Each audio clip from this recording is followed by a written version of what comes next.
Belum ngomong kok wis ngomong. Belum ngomong apa-apa loh ini ya. Selamat ulang tahun. Nah, iya lah, ya, iya ya. Anda mengharapkan selamat malam gitu ya, Pak. Begitu selamat malam, gini, Bapak bingung ya. Baik, selamat malam Bapak Ibu sekalian. Shalom. Wajahnya cerah banget ya. Coba lihat sebelahnya dulu terus bilang, wah kamu luar biasa gitu ya.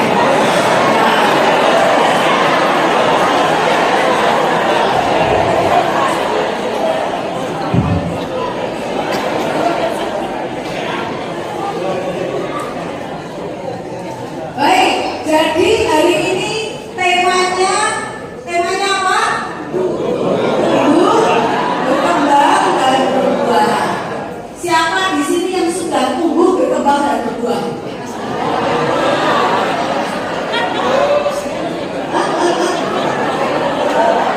Sudah belum? Ya, loh, ya kan? Kalau tak tanya nggak ada yang tunjuk jari, katanya sudah katanya. Saya sudah tumbuh, saya sudah berkembang, dan saya sudah berbuah ya. Nah, hari ini kita mau bicara tentang tumbuh, berkembang dan berbuah. Kalau saya lihat Anda semua yang ada di sini malam hari ini, wajahnya semua kudus. Ya, kudus di ruangan ini loh ya. Ya nanti kalau keluar ya nggak tahu, tapi di ruangan ini kudus. Baik, jadi kita mau bicara tentang pertumbuhan, perkembangan dan berbuah malam ini ya. Ya, kita akan mulai dengan dasar berbicara dan berbicara. Oke. Oh, ya, ya. Wah, kecil-kecil tulisannya nggak apa-apa ya. Baik, jadi kalau yang bisa lihat, kayaknya separuh ke sini bisa lihat ya, separuh ke belakang. Nah, tidak apa-apa. Yang depan baca Anda semua, biar ada rame, ya Pak ya. Ini soalnya saya kecil ya. Baik. Jadi kita mau baca dulu. 1, 2, 3. Bukan kamu yang memilih aku, tetapi akulah yang memilih kamu. Dan aku telah menetapkan kamu supaya kamu pergi dan menghasilkan buah dan buahmu tetap. Supaya apa yang kamu minta kepada Bapa dalam namaku diberikannya kepadamu. Yohanes 15:16. Saya percaya, saya yakin Anda semua Bapak Ibu yang tempat ini sudah tahu ayat ini, ya kan? Sudah hafal luar kepala, ya kan? Wong ini wajah baca kitab suci sudah bagi semua.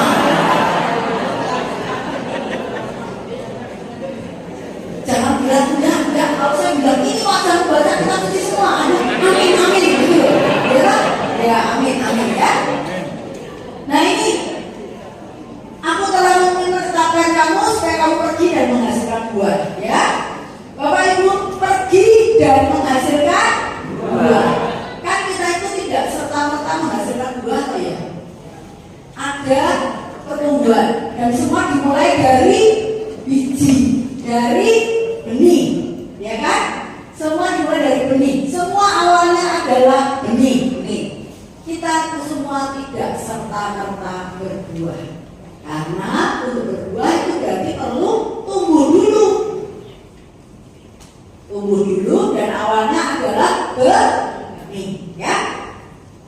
Nah sekarang kita lihat apa sih? Nah saya tanya, siapa di sini yang suka tanam bercocok tanam? Siapa yang suka bercocok tanam? Dan apa gini boleh kok gitu ya? Gini gitu ya. Oh, suka bercocok tanam cocok sama bajunya ya, gitu ya. Bajunya gambaran kembang. Ada lagi yang suka tanam-tanam? Nggak ada. Ada. Oh iya, suka tanam-tanam apa? Apa saya bisa tanam ya? Ya, apa saya bisa tanam. Nah, apa yang dibutuhkan benih untuk bisa tumbuh kira-kira Bapak? Pintar. Tanah. Terus. Yang mendasar dulu, yang paling mendasar yang harus ada tanah, 2, air, 3,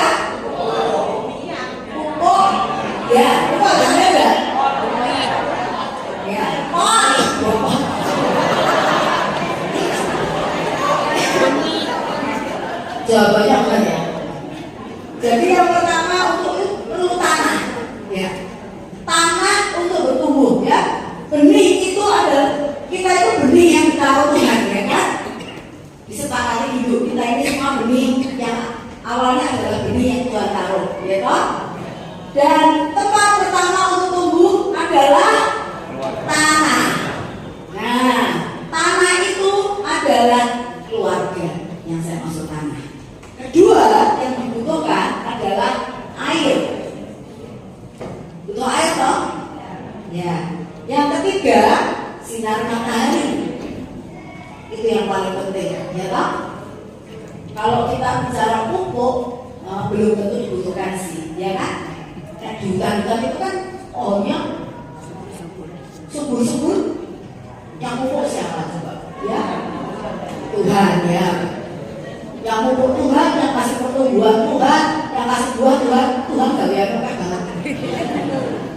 Tiap pagi mungkin dia nyiram-nyiram kemana-mana. Nah, kita mau lihat ini yang dibutuhkan benih untuk tumbuh, ya. Tanah yang punya keluarga, semua itu punya keluarga loh. Dilahirkan dari keluarga kan ya. Gak tiba-tiba muncul dari gabung, ya. Semua punya keluarga. Tanah itu yang paling vital, itu yang paling mendasar. Tanah dulu, ya.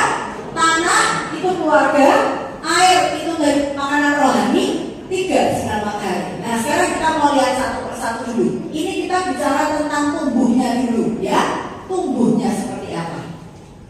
Baik. Bagaimana jika tanah tidak ideal? Nah,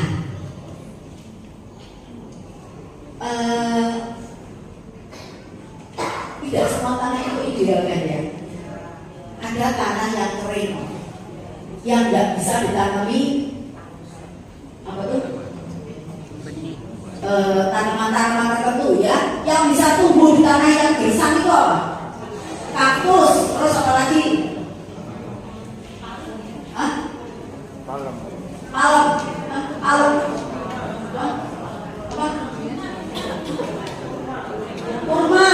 Ya, wah ini kan berasa kayak gitu ya. Ya, pokoknya tidak semua tanah itu ideal, ya kan? Saya mau tanya Bapak Ibu dan teman-teman muda di sini. Keluarga Anda ideal? Amin. Oh, jawaban paling aman ya. Jawaban paling aman ke amin ya. Ya. Ya. Ini pertanyaannya keliru. Pertanyaannya keliru. Soalnya kalau saya tanya siapa yang punya keluarga yang ideal, nanti Anda tunjuk jari sebelah jawabnya orang loh. Anda apa dibilang gitu ya? Tanya kita ganti. Siapa yang punya keluarga yang ideal? Maksudnya ketika Anda lahir ya. Ini bukan keluarga Anda sekarang loh, tapi maksudnya juga dari keluarga papa mama, punya papa mama. Siapa yang punya keluarga yang ideal? Keluarga yang ideal 1, 2, 3, 4, 5, 6, 7. Kalau saya juga bisa membaik. Ya. Maka bersyukurlah kalau punya keluarga ideal. Keluarga ideal itu kekurangannya sama sekali. Keluarga ideal itu bukan keluarga lengkap loh maksud saya ya, bukan keluarga komplit. Tapi keluarga ideal itu suasananya ideal. Anda tidak pernah terluka di keluarga itu.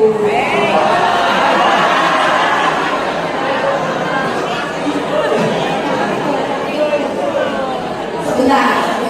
Ini terjadi protes massal. Saya bilang, Anda tidak, kan saya bilang ideal, ya toh? Ideal itu kan keluarga yang tidak pernah ada luka di situ, benar nggak? Sempurna. Oke, siapa yang pernah terluka di dalam keluarga?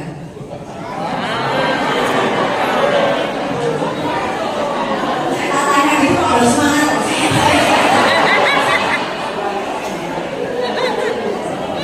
Keluarga itu bisa tidak ideal kan ya? Ya, bisa kan? Bisa lah, bisa banget. Kenapa Pak? Tidak apa-apa. Kalau proses itu tidak ada keluarga yang ideal. Wow, Oh, kalau Anda nggak pakai ideal nanti malah Australia gitu ya. Kenapa? Karena tidak ada orang yang ideal. Karena tidak ada orang yang ideal.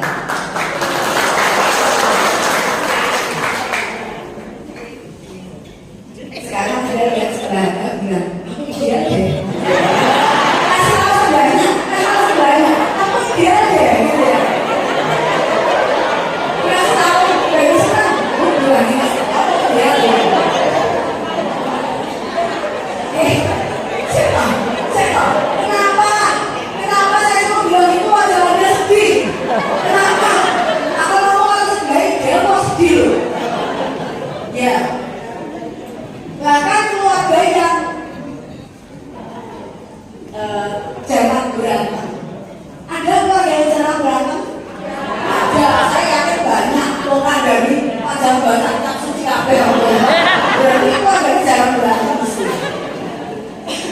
Bahkan keluarga yang jarang berantem pun bisa terasa apa ya? Jadi yang saya bicarakan di sini itu tidak pernah ada luka, tidak pernah ada masalah, itu ya. Sebentar, cek ya. Ini suami saya nggak di sini loh ya. Kalau dia di sini saya tidak cerita. Sama sebentar bukan. Ya. Jadi saya mau cerita tentang suami saya, rahasia ya.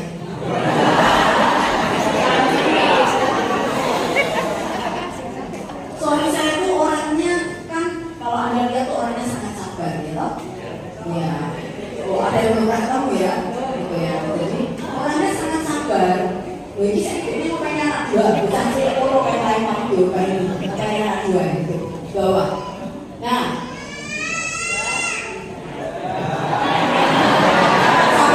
sabar. Nah, jadi dan saya itu memilih dia untuk menjadi suami itu karena dia orangnya perkataannya halus gitu ya.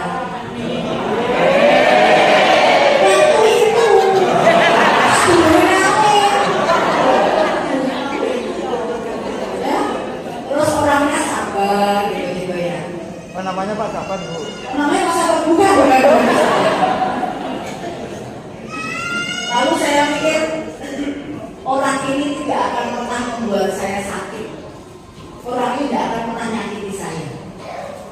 Tapi Bapak Ibu, baru mantenannya seminggu, manten baru seminggu, masih di kamar tempat tidur, dia bilang gini, Sakjane, kamu itu bukan tipe ideal.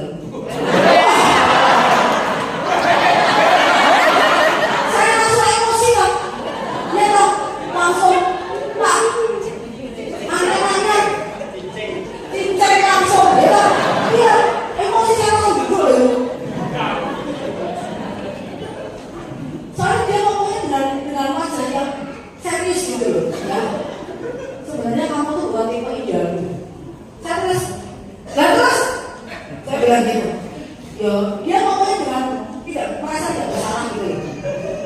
Tipe idealku ini langsing, putih, menik-menik, rambutnya dawa.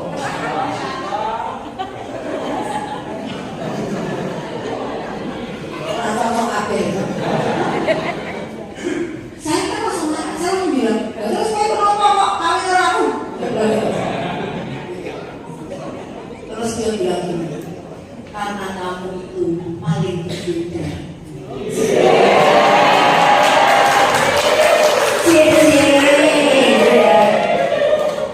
Karena katanya saya itu dia pernah punya pacar 2 kali dan dia bilang zaman sekarang cari perempuan taat itu sulit. Dan kamu itu taat. Kelihatan nggak kalau saya taat?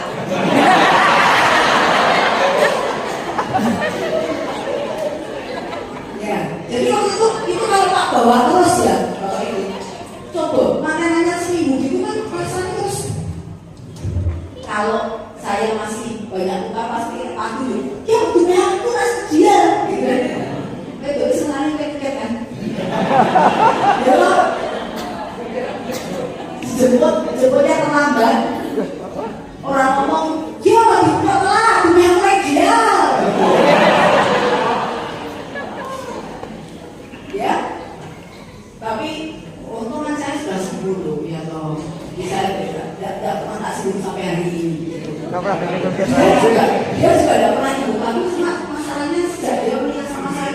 banyak cepet banget.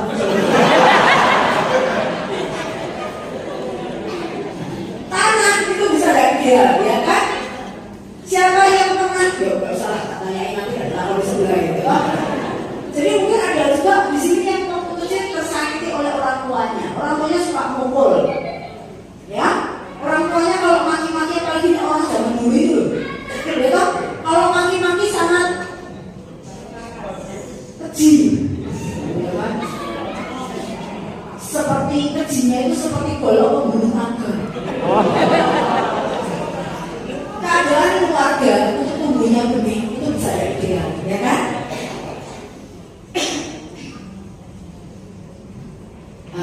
Tak ceritakan adik saya ya dari sini. Adik saya paling kecil itu dari kecil gemuk. Pokoknya di keluarga kami 4 bersaudara yang nggak gemuk cuma kakak saya. Yang 3 ini sekolah cilik melipel. Nah, adik saya paling gemuk yang paling kecil. Tapi di sekolah di SD dia dipanggil temennya Tom Genong, dipanggil Genong. Tapi waktu SD dia tidak pernah sakit hati. Karena apa? Karena di rumah mami saya selalu manggil dia Cah Bagus. Jadi dia dipanggil kocoknya Genong, itu dia tidak sakit hati. Mami bisa jalan bagus. Ayo baik sih. Saya kalau kali saya dulu. Ayo sih.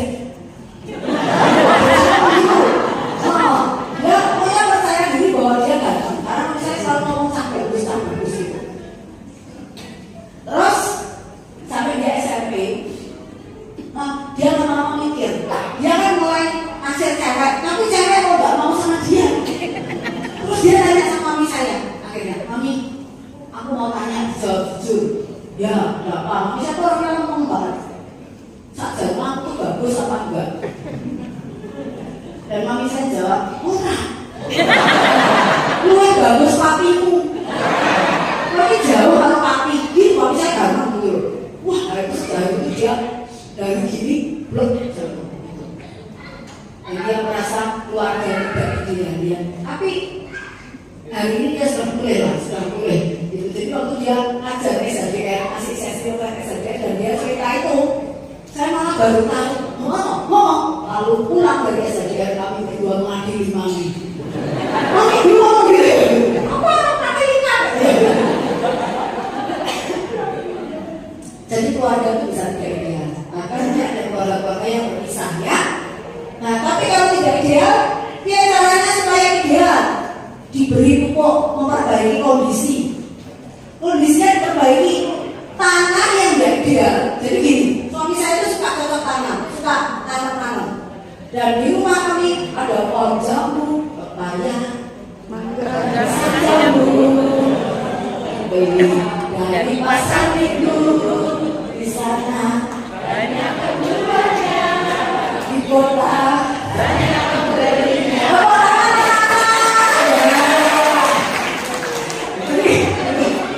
Di rumah saya itu banyak pohon buah-buahan. Dan suami saya itu bilang gini, jadi dia gini, ini pohon mangga kok nggak berbuah ya. Terus dia cari pupuk ya kan, cari pupuk. Nah, maka keadaan keluarga untuk tumbuhnya benih itu kalau tidak ideal, yang harus kita lakukan adalah memperbaiki. Memperbaikinya gimana? Nggak masalah itu memperbaiki itu nanti sok kapan-kapan kita duduk ngopi dan ngomong ya. Tapi maksud saya keadaan yang tidak ideal itu harus diperbaiki, harus diperbaiki supaya benih itu bertumbuh. Karena saya memahami ini, jadi sekarang saya itu sangat hati-hati di rumah untuk perkembangan anak saya, dua anak saya. Nah, baik, jadi diberi pupuk, diperbaiki kondisinya. Lalu tadi air yang kedua, bagaimana jika kekurangan atau kelebihan air? Air tadi apa? Makanan rohani, yaitu pelayanan, persekutuan doa, sesuatu yang komunitas rohani. Bagus gak? Bagus ya. Tapi kalau airnya banyak kekurangan, kurang air, tanaman jadi kering dan mati, ya toh? Kalau Anda tidak pernah punya kumpulan rohani, komunitas rohani,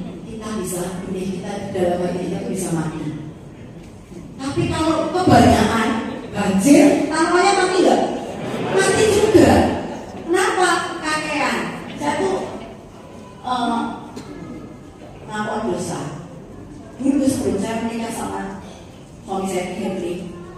Saya itu pelayanannya dari Thailand. Seminggu 12 kali so. Seminggu cuma 7 hari pelayanan 12 kali. Karena pagi sore pelayanan, pagi pelayanan di penjara. Nanti siang kalau orang di rumah sakit makan, sore ada malam persukan doa ngangkat gitu terus saya. Wah, saya itu pelayanannya. Padahal saya punya toko. Saya selalu berpikir, ini melayani Tuhan kok, ya toh? Pelayanan rumah sakit itu bertahun-tahun sampai akhirnya saya berhenti beberapa tahun. Kenapa? Satu hari saya pernah mendoakan orang sakit di satu rumah sakit 3 pasien. Nah kok dalam seminggu ini orang mati kok. Yang saya doakan itu mati semua. Dalam 1 minggu genderan, saya soreki, sampai ada satu keluarga yang datang sama saya marah-marah. Didoakan malah mati. Nah, waktu itu terus saya mengurangi pelayanan rumah sakit.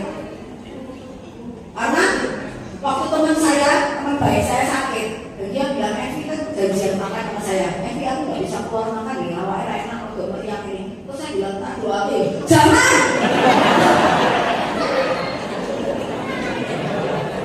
Nah,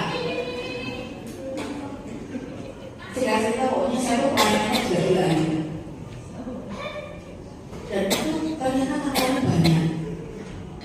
Tapi saya tidak menyadari karena saya pikir saya tuh memberikan waktu untuk Tuhan kok. Pelayanan ini untuk Tuhan kok.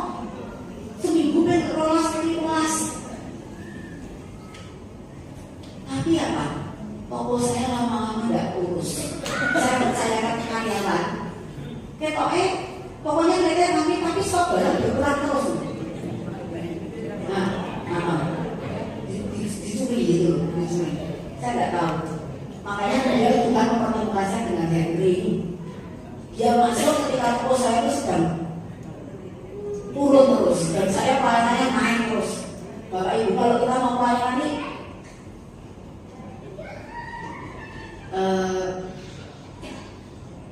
ada tidak orang yang tidak mau menggunakan kita? Ada. Pokoknya pelayanan itu sangat banyak kan. Apalagi nek ngomong jago. Orang sih doa kayak sudah Kevin. Gitu. Dan saya selalu jaga karena bagi saya begitu Tuhan. Tapi toko tidak keurus sama saya. Ya, pelayanan luar biasa. Itu. Nanti retret, nanti apa. Maka Tuhan memberikan Henry suami saya ini. Begitu dia lihat kondisi saya, kayak beda dia pacaran, dia langsung bilang stop pelayanan paling banyak seminggu 2 kali. Dia bilang gitu. Lalu saya nangis, saya di kamar, saya berdoa sama Tuhan, Tuhan kau salah memilihkan orang. Ini malah kurangi pelayanan kok. Ya kan? Kan saya berdoa di pasangan hidup yang mendekatkan saya sama Tuhan. Ini malah pengen dulu salah itu Tuhan. Ini pria ini mungkin ada puasa jahat di dalam. Dan puasa jahatnya dari saya. Yang dari saya loh. Karena sampai hidup saya itu sampai enggak. Saya sampai tidak punya tabungan. Tapi puji Tuhan, Tuhan kirimkan dia, ya, yang memang sarjana ekonomi. Bagi aku, saya nggak boleh. Saya cuma bilang Tuhan, aku akan taat 3 bulan dan menunggu baik. Hatiku meronta-ronta. Tapi ternyata toko saya langsung perlahan baik dan karyawan yang korupsi itu ketahuan sama dia dan sebagainya. Ya, jadi kebanyakan air itu sudah baik. Kebanyakan pelayanan keluar terus itu sudah tidak baik.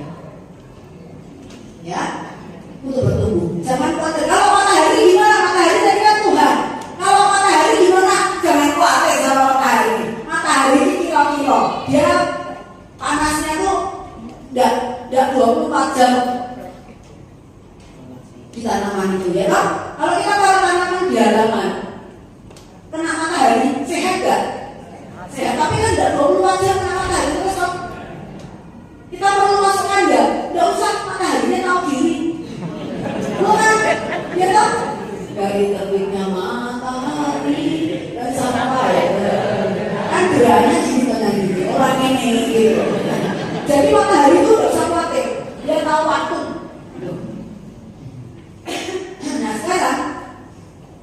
berbuah. Tapi untuk tumbuh dan berkembang yang harus kita perhatikan tanah, air, dan matahari supaya bisa berkembang, ya, supaya bisa tumbuh, supaya bisa berkembang. Nah, karena kayak misalnya makanan rohani yang tepat itu mendukung kita berkembang dengan baik, air yang tepat, gitu ya. Nah, jumlah yang tepat. Nah, sekarang buah yang Tuhan mau. Ini saya ambil dari Galatia 5, 22 sampai 23. Anda pasti semua sudah tahu buah-buah roh, ya. Jadi ada loh, nggak kenal dong. Tim persekutuan doa ini mesti apa? Ya, ada berapa? Pintar, ya, soalnya bisa sendiri. Ya, jadi buah yang Tuhan mau dari kita, buah yang Tuhan mau kita tumbuh, berkembang, terus berbuah. Kalau pohon nggak berbuah, biar kita dikatakan apa? Kita aja, ya, aja. Nah, yang pertama, saya tidak akan bicara detail satu persatu. Kalau satu persatu, belum tahu belum bingung. Ya, maka saya akan bicara secara singkat. Misalnya ini kasih. Saya yakin Anda tahu dari Korintus itu. Kasih itu rasa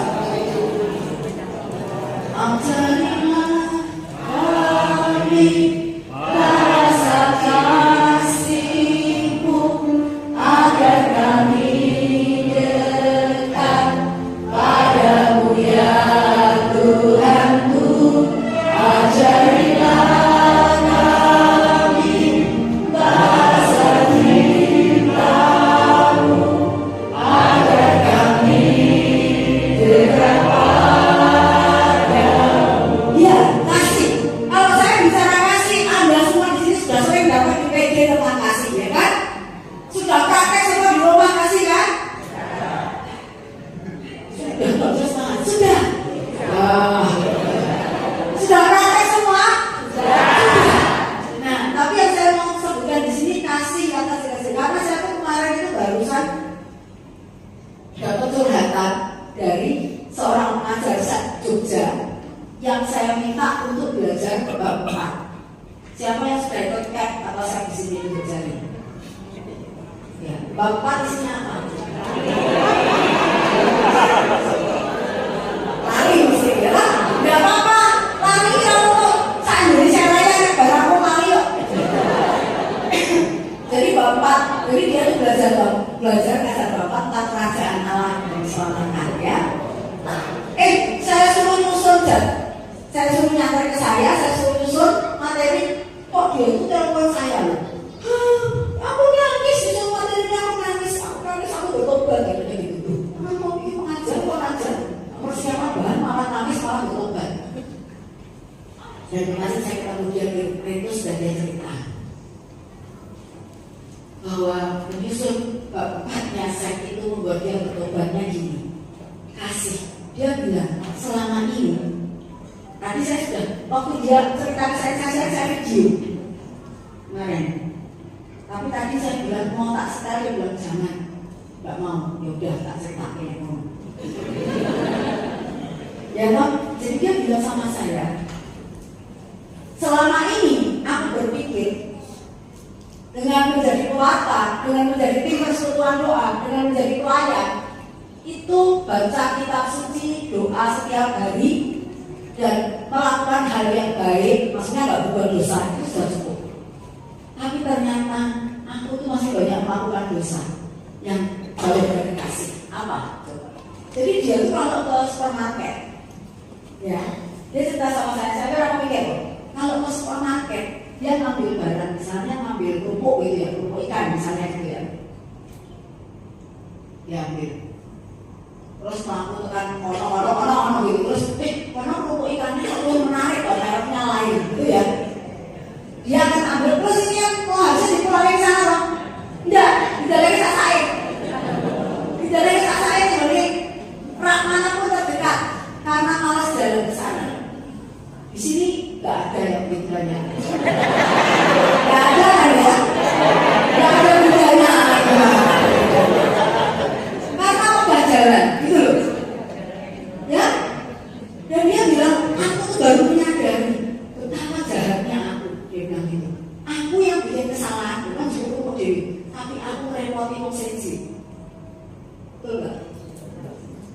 Dan itu kalau sama temen-temennya dia terus apa dari sini aja, oh nanti kan diberesin sama yang tukang supermarket kayak supermarket gitu.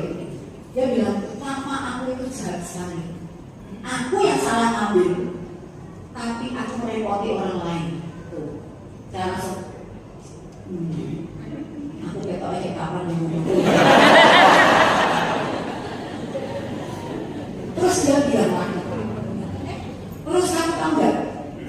Ada lagi yang membuat aku diingatkan Tuhan. Pernah ya pergi rame-rame sama rombongan ibu-ibu WK, ya toh. Terus berhenti mau bensin tipis.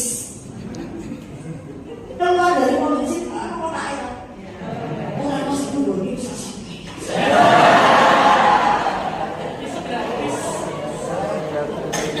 Orang masih tunggu ini kok. Sampai tunggu ini. Terus dia bilang, aku tuh waktu nyusun materi ini membayangkan kalau Tuhan Yesus ada di situ melihat aku mengajar saya. Kalau saya tunggu ini rasa orang, kata Yesus, benar nggak? Itu tidak kasih nggak? Gini, bukan kemurahan hati, ini ada murah hati ya, kemurahan ya, bukan. Karena Tuhannya mereka, memang mesti diponak itu enggak ya kok.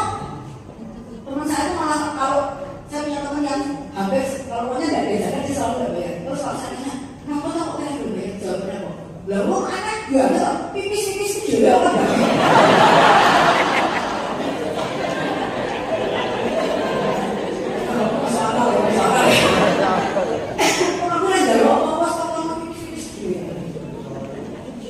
Tapi ya, ada nggak orang yang melakukan itu? Di sini tidak ada.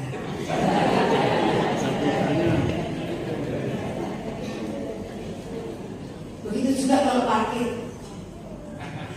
Tukang parkirnya di mana? Iya, ya kan? Padahal cuma 2.000, 3.000 ya kan? Ya kan? Tapi rasanya kepuasan bersama.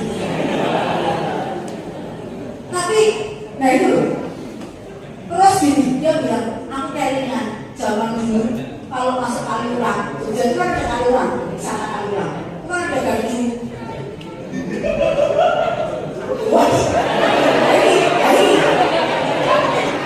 ada gaji itu loh. Ya, apa tuh tiket box ya. Nah, itu kadang kalau tugasnya baru bingo, ya enggak. Atau kalau berangkatnya semobil penuh, tugasnya turun datang. Sebelum juga sini pakai rumah Pak, 12. Nggak mau dihitung dalamnya. Padahal ya uang duit. Tuh. Seberapa sih uang seberapa sih? Tapi dia bilang,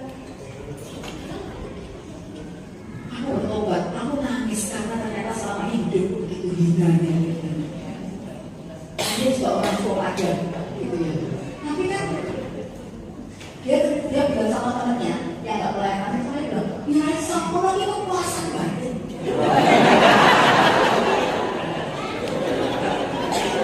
Kalau Tuhan Yesus di situ mungkin Tuhan Yesus ngomong kepuasan banget gundulmu. Ya kan? Pelayan Tuhan loh. Anggota persekutuan doa loh. Tim persekutuan doa loh. Pipis orang banyak. Orang masih jogo soalnya. Bahkan itu naruh badan di supermarket. Baliknya badan sepele loh. Tapi kalau Tuhan Yesus lihat di situ gini. Kan Tuhan Yesus Immanuel. Buat kita kemana-mana. Bilang balik itu ada sebuah astagfirullahaladzim. Kesehatan malu, gitu? Kau yang salah, kau yang mulai. Orang-orang diri tapi gitu ya. Maka itu kasih. Kalau kita bilang kita punya kasih, maka hal seperti itu diperhatikan. Gitu loh, ya. Nah kemudian sukacita. Bapak Ibu, Anda punya sukacita enggak? Anda punya sedikit. Stok terbatas. Ya.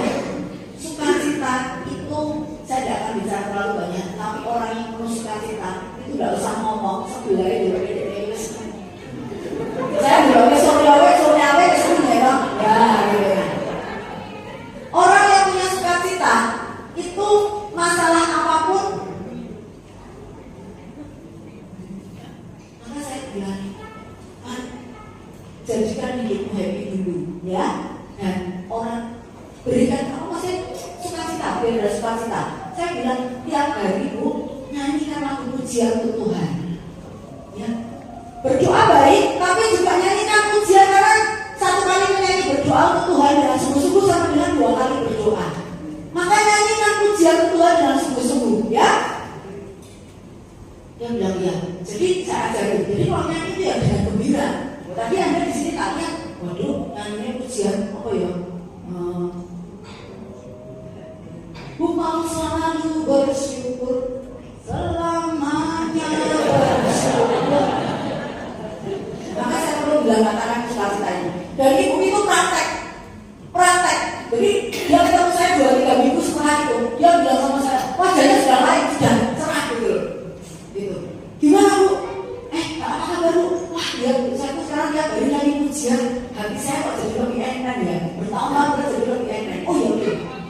Saya itu tiap hari nyanyi, termasuk saat masak. Jadi dia masak nih sama goreng produk itu ya. Yesus mengasihi jiwa, sungguh percaya pada itu.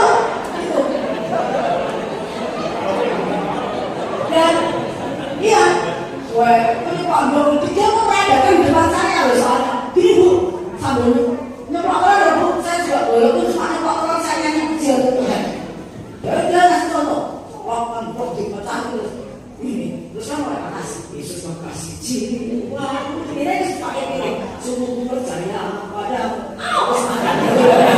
gitu.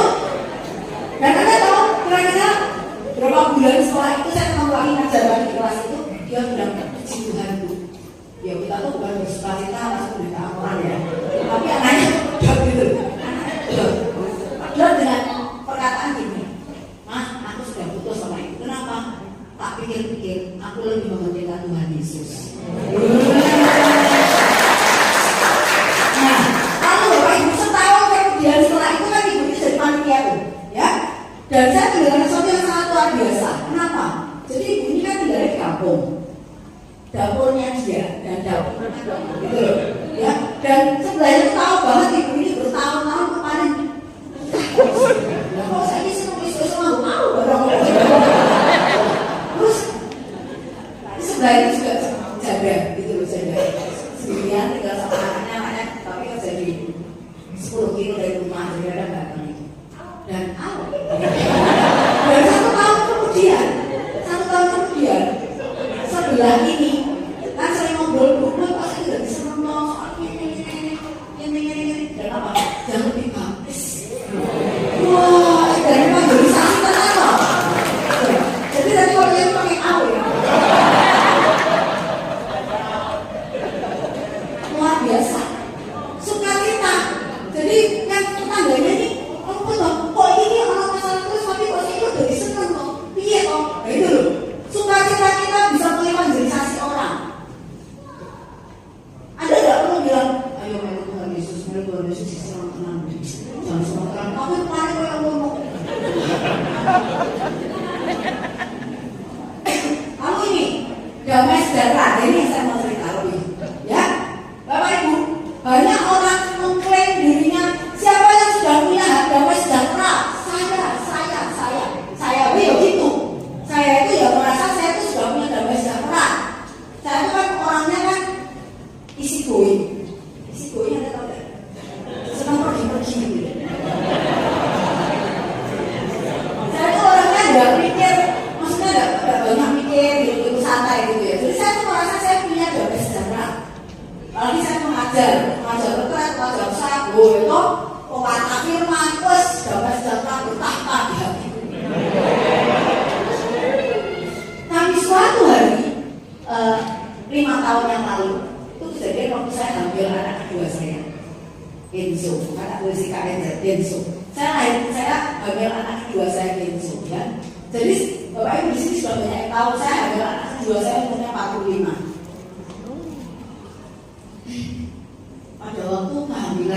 9.000, karena 9.000, 3 bulan itu berapa? 12 minggu ya? Pokoknya 9 mingguan, 9-10 minggu kira-kira gitu lah, 9-10 minggu kurang lebih gitu. Itu tuh dokter kandungan yang pegang saya itu bilang gini, Ibu, ini volume cairan otak janin terlalu banyak. Jadi batasnya 20 minggu ya. Kalau 20 minggu itu maksimal 0,30 apa saya tidak tahu. Pokoknya 0,30. Nah, kalau lebih dari itu maka sudah pasti anak ibu cacat. Kalau volume otaknya lebih dari itu di usia 20 minggu pasti cacat. Gitu ngomongnya. Dan ini masalah usia berapa ya? Saya katakan 10 minggu ya. Harusnya tuh volume otaknya misalnya saya kurangnya salah persis 0,10 misalnya gitu, itu sudah 0,17. Dan tiap minggu kan akan bertambah sampai 20 minggu. Terus saya bilang, Dok, kita bisa lakukan apa? Kita bisa kasih obat nggak supaya dia berhenti? Oh, nggak bisa. Itu kan natural, alami. Kita nggak bisa menghentikan pertambahan atau memperlambat. Saya bilang gitu. Oke. Nah, terus 2 minggu berikutnya saya USG lagi, periksa lagi, dokternya bilang, wah ini 0,29. Oke, kalau saya mau isi 8 minggu, terus dokternya bilang, salah. 0,22 salah baca. Tapi itu pun sudah over. Kita cerita kurang 2 minggu, jadi minggu 18 ya. Minggu 18 saya cek lagi, dokternya bilang ini sudah 0,28.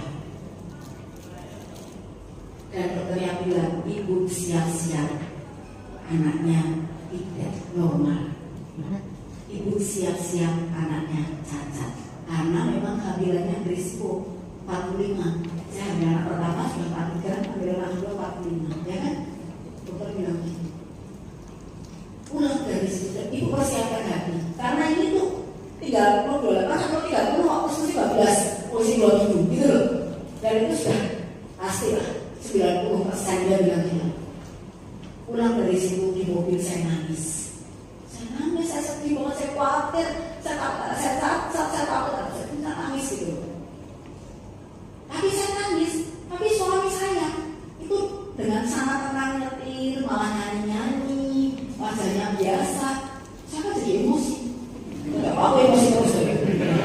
Saya bilang, ya, saya manggilnya yang dulu. Sayang, bukan Deang. Saya bilang, yang. Kok itu, kamu tuh kok udah sedih kok? Kamu udah bilang kalau tadi dokter bilang apa? Benar, dia bilang gitu. Mau jual apa? Ya, kok gak sedih? Kok udah pikiran? Kok udah gini? Kok udah sayang anak ini mau gini? Sayang, tapi kok kayak gitu? Dia bilang gitu, mana kok? Itu kamu udah ceritanya gitu, kalau papa macam apa kayak busuk ya kan, kok udah khawatir. Terus suami saya itu kan orang itu kenal dia gak pernah tampil, orangnya gak kelihatan gak pernah tampil di mana-mana, orang tuh gak pernah pandang dia. Tapi hari itu dia bilang gini, aku gak khawatir kok, dia bilang, karena aku percaya kalau Tuhan kasih, pasti kasih yang terbaik. Kalau ini kamu ambil aja kan bisa memiliki nyatakan infertil itu ya. Gitu. Aku percaya kalau Tuhan kasih, maka aku tidak khawatir karena anaknya dari Tuhan pasti Tuhan jaga. Gitu. Wah, waktu itu Bapak Ibu saya rasanya pertama, slow motion, saya rasanya saya betapa loh. Mana damai sejahteraku? Mana? Mungkin awal damai sejahteraku hilang loh. Betul nggak? Saya yang merasa mengajar aku, besok aku ini.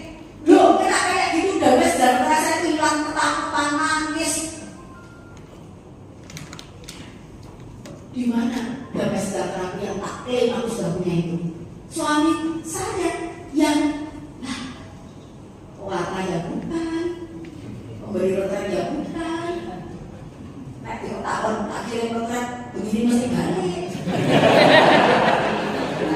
Kangen istri.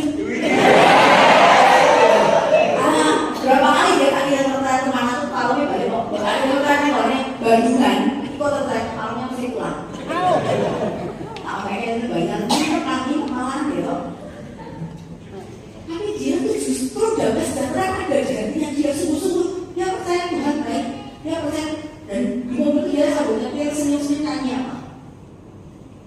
Waktu Tuhan pasti yang terbaik, walau kadang tak mudah dimengerti, lewati cobaan,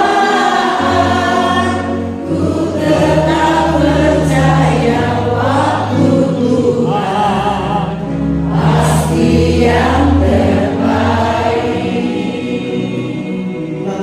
pulang dari situ, saya masuk ke kamar, saya berdoa, saya bilang sama Tuhan, Tuhan ampuni aku, ternyata imanku itu sampai disesami kayak romo, berusaha disesami, ternyata damai sejahtera itu gak ada di hatiku, karena aku kena begini aja aku sudah down. Maka saya bilang, Tuhan ampuni aku. Lalu saya bilang, Tuhan aku bersyukur mulai hari ini. Lalu hari itu mulai hari itu setiap pagi saya bangun, saya bilang Tuhan aku percaya karena ini akan lahir sehat, tidak cacat, normal, ganteng, nyemplung, lemuk, putih, gini-gini malah doain. Saya tiap hari saya gitu, saya membayangkan anak saya itu saya bagus nyemplung gini-gini. Lalu 2 minggu berlalu, minggu ke-20 harus cek lagi 0,28. Saya berangkat, saya bilang Tuhan tak pegang perut saya, aku pasrah. Dan dokter cek lagi 2020. Dan apa yang terjadi Bapak? Dokter bilang volume cairan otaknya tetap 0,28, tidak bergerak sama sekali selama 2 minggu.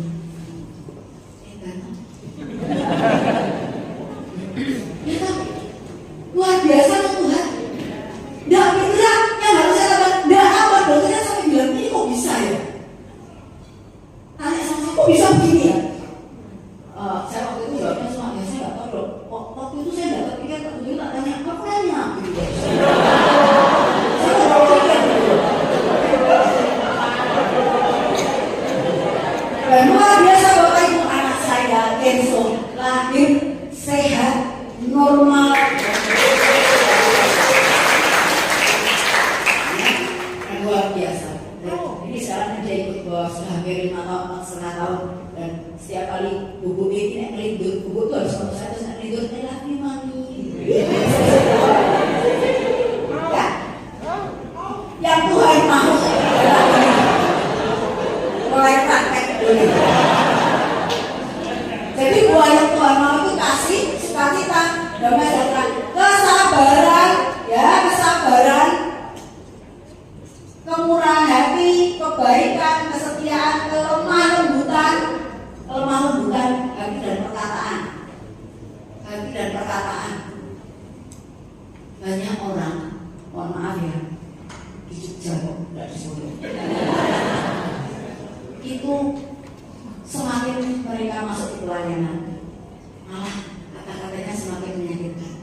Nah, kalau ngomong,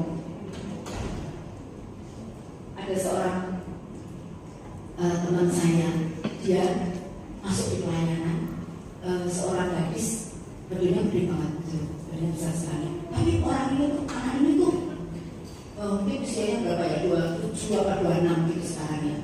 Dan dia tuh bilang sama saya gini, si Evi, kenapa ya semua orang kalau ketemu sama ini, anak ini pintar banget ya. Jadi dia tuh punya prestasi internasional, bikin sketsa apa gitu, saya nggak ngerti juga sih, pokoknya kayak lomba internasional apa gitu, gambar tapi kayak desain apa gitu.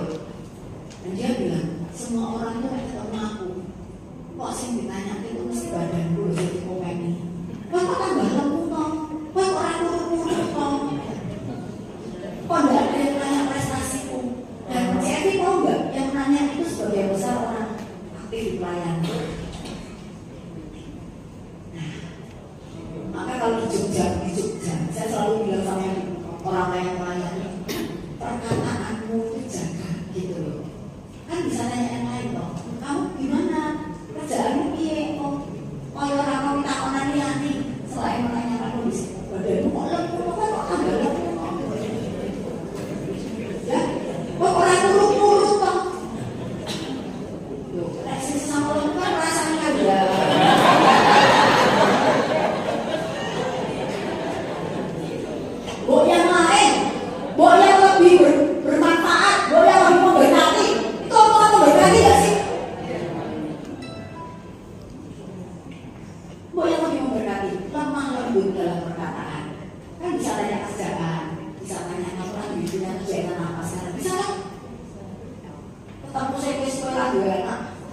Tahun-tahun. Kok orang anak terus ini kurang aja kok ini. Bapak Ibu, kalau orang sudah lama tidak punya anak, itu setiap kali ketemu orang lain ditanya itu mereka stres. Jadi jangan ikut stres orang. Saya kan juga gitu loh. Bertahun-tahun tidak punya anak. Tuh benar nggak bisa aku tidak belum ya. Jadi setiap yang ketemu, kok belum punya anak loh. Kalau saya sudah punya anak, akhirnya dia anak satu. Ditanya kok dia nambah lagi? Ada yang nambahnya gampang. Sudah tahu. Sudah anak saya sudah dua, sudah berhasil dua. Cowok semua, mau nambah satu lagi. Boleh ini saya. Ya kan? Sudah itu anak dua masih dikomeni lagi. Jadi romo ya. Saya bilang iya. Dua-duanya boleh? Boleh. Loh kok boleh?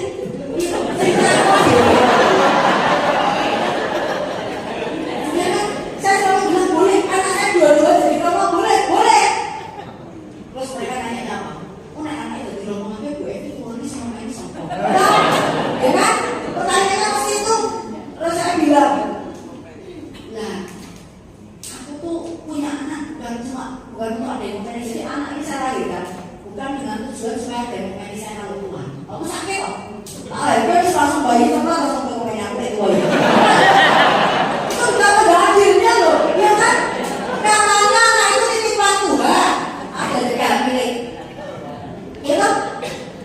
Terus mereka bilang nanti kalau jadi romo semua tidak apa-apa kalau Tuhan itu berani ngambil anak saya dia jadi romo. Tak apa tanggung jawab.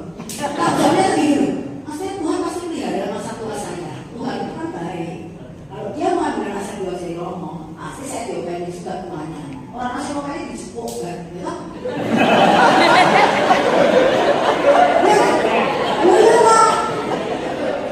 Apa ya? Tuhan mau lihat saya sengsara kelarangan Indonesia kalau hidupku yang sengsara. Tuhan itu menyayangi saya jadi pasti seperti itu. Gitu loh ya. Nah ini.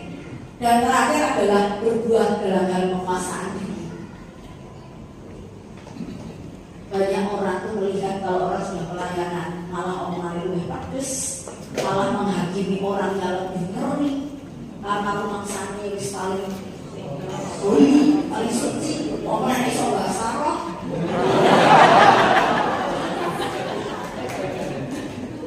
Maka yang bisa bahasa roh bertobat. Di dalam Alkitab itu dikatakan bahasa roh itu 1 Korintus 14. Bahasa roh itu diberikan pada mereka yang imannya kurang. Oh, ya kan? Supaya percaya. Dia dapat bahasa roh itu ya mesti mungkin imannya ada kurang. Oh tidak. Ya kan? Dan Petrus mengatakan apa? Aku lebih senang kamu bertobat daripada berbahasa roh. Kenapa? Kalau bahasa roh itu seperti nama gitu. Dan orang yang bisa menghasilkan. Tapi kalau kamu berbuat, kamu memberkati semangat. Jadi harus bahasa roh itu ya biasa banget kok. Rasa ketemu oleh pasangan ya,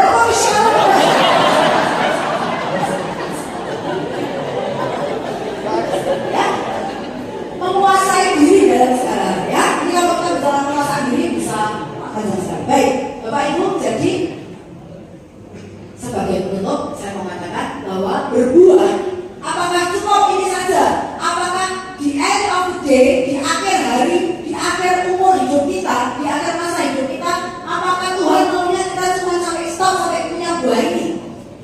Tidak. Apa? Yuk kita baca sama-sama Lukas 13 ayat 19. Perasaan lain seperti biji sesawi, orang mengambil dan menanamnya di kebunnya. Biji itu tumbuh dan menjadi pohon, lalu burung-burung di udara membuat sarang pada dahan-dahannya. Pohon yang besar dan burung-burung merasa aman datang ke situ dan bikin sarang di situ. Pohon yang besar dan orang-orang merasa nyaman kalau dekat dengan Anda.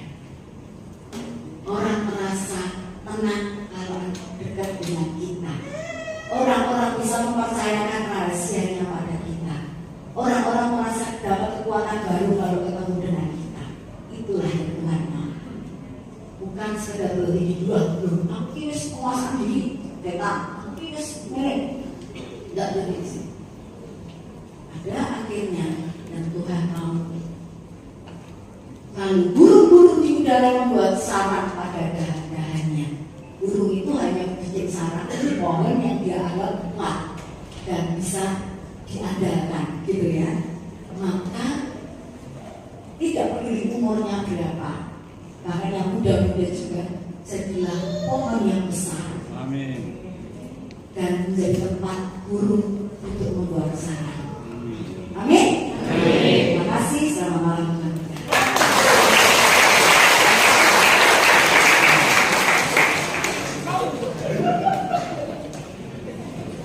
Tepuk tangan yang lebih meriah lagi untuk Ibu ya. Sudah mulai merasa ikut tanpa. Kita semua diingatkan ya Bapak Ibu, luar biasa supaya kita juga menjadi yang katanya orang Katolik ini tidak cuma sekedar Katolik, tapi semakin dari semakin